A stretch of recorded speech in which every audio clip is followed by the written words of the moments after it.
देशकाल एवं वातावरण या देशकाल वातावरण, इसका मतलब होता है तो कहानी की कथा वस्तु जैसी होती है उसी के अनुरूप उसके आसपास का वातावरण जरिया होना चाहिए। तो ही जैसे आप अमेरिका देश की कथा कह रहे हो तो जंगल के पात्र उनकी मानसिकता रखोगे वातावरण तो सफल नहीं होगी।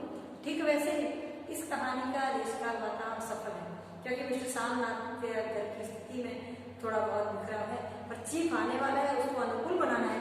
इसीलिए जो लिखा है आगे कि घर की जो जो अनिच्छनीय चीजें हैं, ज्यादा सामान है, उसको किवाड़ों के पीछे कबाड़ों के पीछे छिपाया जाता है। लेखक का एक वाक्य पूरे के पूरे वातावरण निर्मित करने में सफलता देता है। ठीक वैसे ही माँ की स्थिति जो है किस वातावरण में अनुकूल नहीं है। देखिए माँ आग से कह रहे तुम बोलना, मैं अबड़ अज्ञान कैसे बोलूंगी, मैं अज्ञान सा तुम बता देना। यानी कि माँ की जो स्थिति है, माँ की मानसिकता है सारी पुरानी, वो इस प्रकार के वातावरण में अनुकूल नहीं हो सकती। और चीफ आने वाले हैं इसलिए उससे सामना ने अपने पूरे घर का माहौल वातावरण उनके अनुकूल बनाकर रख दिया है। यानी कि विश्व सामने ने कहानी के पात्रों के अनुकूल कहानी की कथा के मुताबिक पूरे के पूरा देश का वातावरण निर्मित किया है। जो चीफ को पसंद है ऐसी जिसी प्रकार की खाना भी ऐसा बना है, उसी प्रकार की शराब भी घर में लाई गई है, उनकी पत्नी भी ऐसी तैयार हुई है। ठीक है, सामनाथ भी उसी के अनुकूल होकर उनकी माँ को भी, यहाँ तक कि माँ को भी उसके अनुकूल बनाने की तैयारियां हो रही है। यानी कि कहानी की कथा के मुताबिक पूरा का पूरा वातावरण निर्मित किया है। अब मित्रों 5 का देखिए।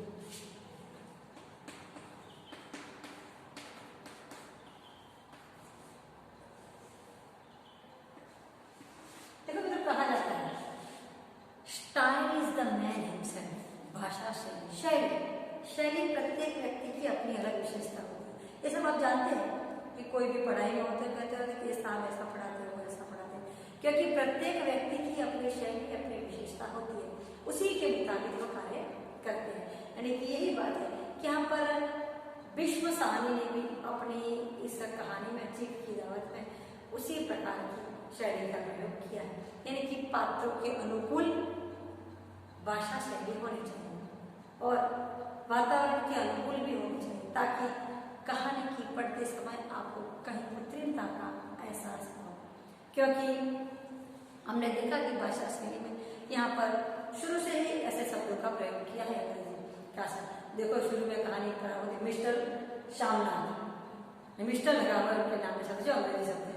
फिर उनकी पत्नी ड्रेसिंग गाउन पहने हुए, यानी कि वो भी एक अंग्रेजी शब्द है। इसके बाद जब चीफ आता और श्यामनाथ भी इतना पढ़ा लिखा है तो अपनी पत्नी के साथ अंग्रेजी में बोलता है, पर लेखक ने उसका यहाँ पर हमें भाषांतर करके प्रयोग दिया है।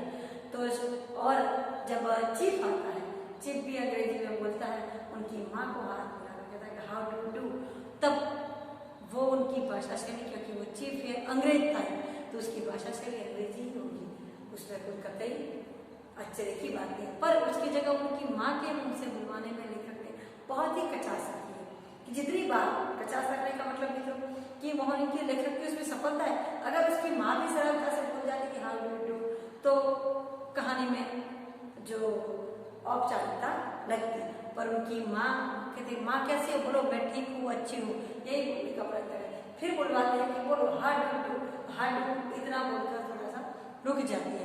यानी कि इसी प्रकार की अंग्रेजी भाषा शैली का प्रयोग है।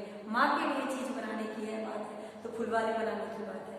और जो माँ जब गाती है गीत, यानी कि प्रत्येक पात्रों के अनुकूल भाषा है, अंग्रेजी बोलता है उसकी भाषा है, माँ गीत गाती है हरियाणी देश में आगे हरियाणी, वो पंक्तियों में माँ की अपनी प्रादेशिक भाषा उजागर होती है।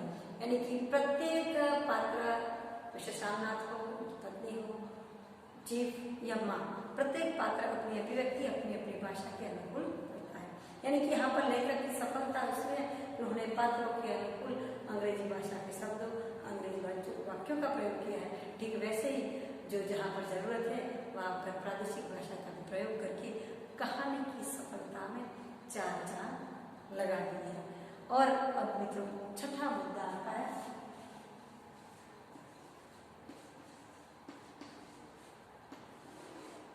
उद्देश्य। कहा जाता है कि कोई भी कृति निरुद्देश्य की होती। लेखक और साहित्यकार तो बुद्धिमान होते हैं, वो कैसे निरुद्देश्य कृति की रचना करते हैं, क्योंकि इन लोगों का रवैया दृष्टिकोण भी समाज को कुछ उपदेश देना होता है। तो इस चीफ की दावत कहानी में भी मित्रों विश्व साहनी ने मध्यम वर्ग की मानसिकता, उनकी स्वार्थलिप्सा और अपने ही लोगों के प्रति जो उनका रवैया होता है इसको व्यक्त करने का बहुत ही सफल उत्तम प्रयास किया है। इसका उद्देश्य है कि मनुष्य अपनी स्वार्थलिप्सा में कितना अंधा हो जाता है कि जो उनके जन्मदाता है यानी कि माँ है उसके प्रति भी उसका दृष्टिकोण ही है कि जब पहले आरंभ में होता है कि चीफ को अच्छा नहीं लगे माँ को देखेंगे और तो उनके प्रति जीड़ है, और वही माँ जब की बात से बातें करके वही माँ से फुलवार बनाने की बात सोचकर जब चीफ प्रसन्न होता है तो वही बेटा माँ से कैसे खुश होकर आकर गले लग जाता है। यानी कि मनुष्य की स्वार्थलिप्सा अपने आप में मोह में कितना मनुष्य मुक्त हो जाता है इसका चिता प्रस्तुत कहानी में दिया है। और सातवां मुद्दा नहीं आता पर शीर्षक का आपको प्रश्न में भी आ जाए तो 3 प्रश्न एक साथ हो गए। जो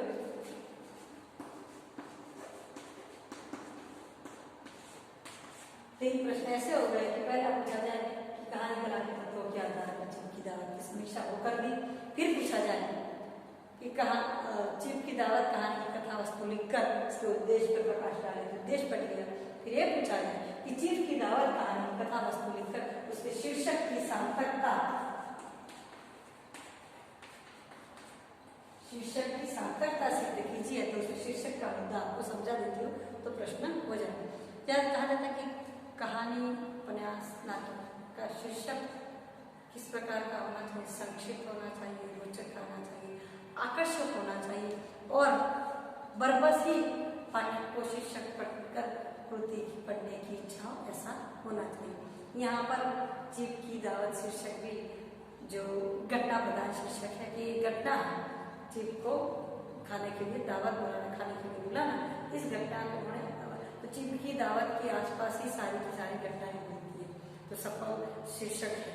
क्योंकि चीफ को खाने बुलाना है, वही वातावरण निर्मित है, घर के सुबह से वही वातावरण है, कैसे तैयारी की जाए, क्या की जाए।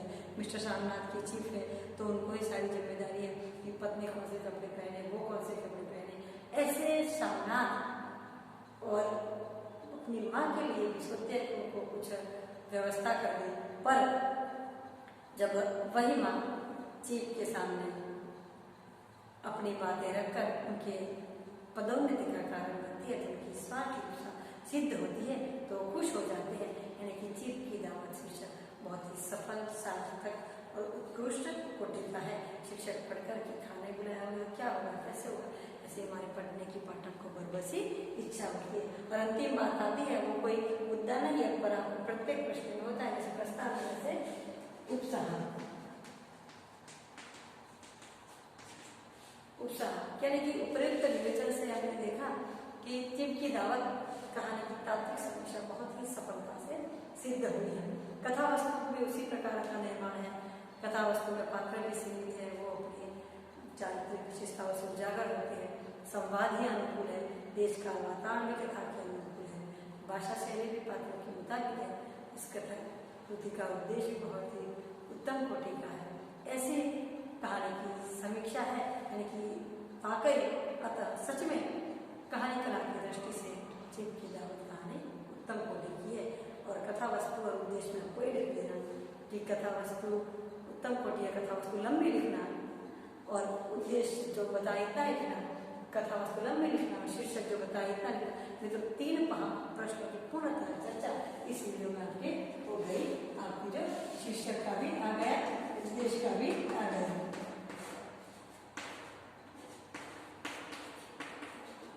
यानी कि मित्रों 3 प्रश्नों की चर्चा एक साथ हो गई जो मैंने अभी आपको बताई।